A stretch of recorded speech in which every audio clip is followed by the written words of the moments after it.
back to another video on me and Ethan's joint channel.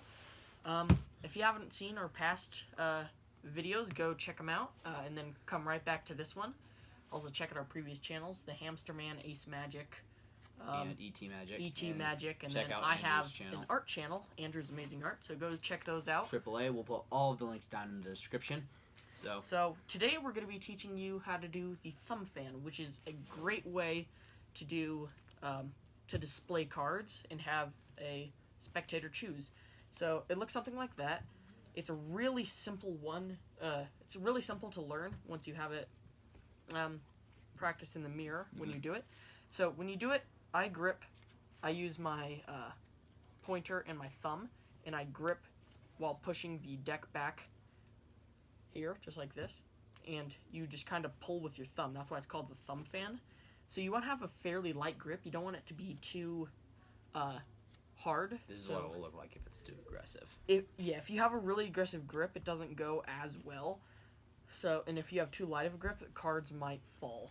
So you really need to get pressure right on this one, and that's what I think takes the longest to master. But other than that, keep I would say a moderate pressure on it, and then you use your thumb and you kind of pull the cards even. Try to pull them even as much as you can, and this takes a bit of practice. I would say maybe spend a week learning it.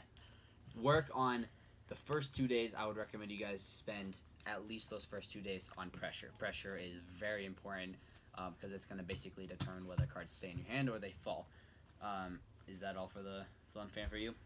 I would say so, Awesome. yes. So Andrew does it a bit differently than I do. I do it more of what you could call professional, or what most magicians use. That one also works if you're a beginner. Actually, that one's a bit easier to do than mine. So what you're going to do is you're going to start off with the kind of what Andrew did, where your thumb's going to go, instead of on this corner, it's going to go all the way to the edge. And then you're kind of holding the deck with all but your pinky. And then you're going to bring your thumb, and I like to hold the deck kind of like this. And I'll practice because that's what happened the first time. But I like to put my thumb all the way on the edge, and then you're going to put your fingers like this. This kind of just gives you a bit more control over where the cards are going. So definitely, and so this is what happens. So basically, when you have this grip, you're just going to basically start over here, just like with Andrew's fan, and you're just going to bring them all the way over.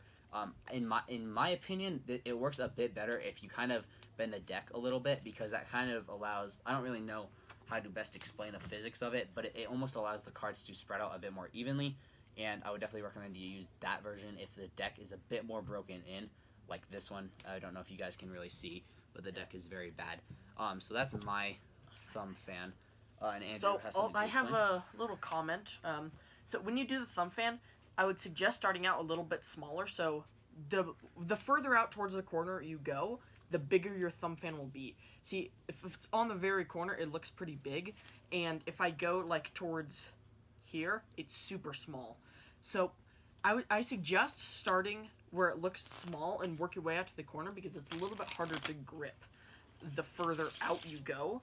So I suggest maybe, if you have a bicycle like most people do, I'd suggest in between this and this to start out like this circle here. There's a little circle down here, and then in between there, so somewhere around here. And then try to work your way out to the corner the more you practice this. So throughout the week that you're practicing this, just work your way out.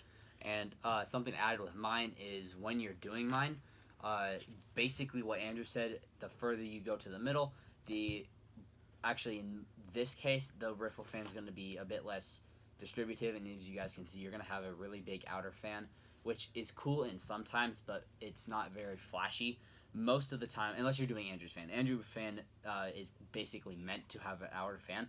My fan is meant to keep that outer fan underneath so no one sees it. You can, a really cool way to do this is to do the fan and kind of show both sides. Is a really good way of displaying cards.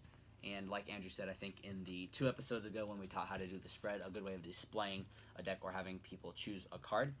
So that kind of concludes the fan episode. Andrew has one more thing to add. So also when you do the fan, one more fun little thing you could do is once you do your fan like this, you could actually, if you leave a chunk right here, you could actually pull back with your thumb into a second little fan. So you have like 2 fans. If you guys look at my channel, the Hamsterman channel, He has video, I think. I didn't actually post the tutorial. However, I do use that type of fan quite often. If you guys go onto my channel and look up the Artisan deck review, when I'm doing kind of a performance of what the deck handles like, I do actually use that fan. When you have a brand new deck, it looks really, really nice, and it's a really cool way to display 2 layers. That kind of concludes it, though. Stay tuned, guys, towards the intermediate section, as we will teach you guys how to do the one-hand fan and then how to close the one-hand fan, because closing it is definitely harder than doing it. Go check out our other channels. Like we said, Andrew's Amazing Art, ET Magic. We'll leave a link all of the channels down below. Link to the channels. So thank you guys so much for watching. Make sure you guys leave a link, subscribe, and then make sure you guys hit that notification bell so you guys get a new notification every single time we post. And yeah, we'll see you guys in the next video. Bye. And also, I think Ethan meant to say like, not link, so sorry. just putting that out there. I meant to say Okay. like, I'm sorry. Well, alright, see you guys. Bye.